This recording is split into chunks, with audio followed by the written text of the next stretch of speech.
Okay, ನಾನು last 2 videos ಅಲ್ಲಿ 2 ರೂಲ್ಗಳನ್ನ ಅರ್ಥ ಮಾಡ್ಕೊಂಡ್ರಿ. ಒಂದು ಡಿವೈಸಬಿಲಿಟಿ ರೂಲ್ ಆಫ್ 2, ಇನ್ನೊಂದು ಡಿವೈಸಬಿಲಿಟಿ rule of 3.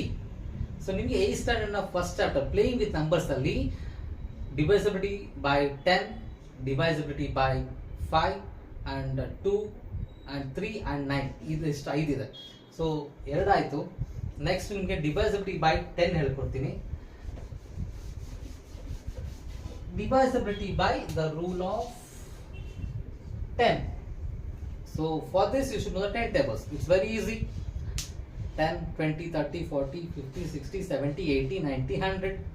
So if you observe in 10 tables, if you observe the ones place number, what do we have? In ones place we have 0. ಎಷ್ಟಾದ್ರೂ ಬರ್ಕೊಂಡು ಹೋಗಿ ನಿಮಗೆ ಬರೋದು ಒಂದು ಪ್ಲೇಸ್ ಅಲ್ಲಿ 0 ಮಾತ್ರ, ಬೇರೆ ಯಾವ ನಂಬರು ಬರಲ್ಲ. ಸೊ ಹಾಗಾದ್ರೆ ಸೊ ಇದು ರೂಲ್ ಏನು, ಪ್ರೊಸೀಜರ್ ಏನು ಇದಕ್ಕೆ? Take an example. ಏನು 240, 243. So I taken 2 numbers here. So 240 once place ನ ಅಬ್ಸರ್ವ್ ಮಾಡ್ಬೇಕಷ್ಟೇ. ಸೊ ರೂಲ್ ಆಫ್ 10 ಏನು, ಒನ್ಸ್ ಪ್ಲೇಸ್ ನಂಬರ್ ನ ಅಬ್ಸರ್ವ್ ಮಾಡಿ. ಸೊ ಒನ್ಸ್ ಪ್ಲೇಸ್ ಅಲ್ಲಿ ನಮ್ಗೆ ಯಾವ ನಂಬರ್ ಬರಬೇಕು? 0 ಬರಬೇಕು. ಇಲ್ಲಿ ಒನ್ಸ್ ಪ್ಲೇಸ್ ಅಲ್ಲಿ ಯಾವ ನಂಬರ್ ಇದೆ? 0.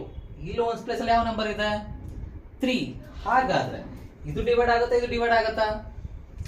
ಆಫ್ ಕೋರ್ಸ್ ಇದು ಅಲ್ವಾ, ಇದು 3 ಇದೆ ಒನ್ಸ್ ಪ್ಲೇಸ್ ಅಲ್ಲಿ.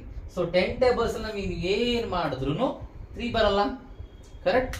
So the 240 can be divided by 10. ಓಕೆನಾ? ಇದು ಡಿವೈಸಿಬಿಲಿಟಿ ರೂಲ್ ಆಫ್ 10.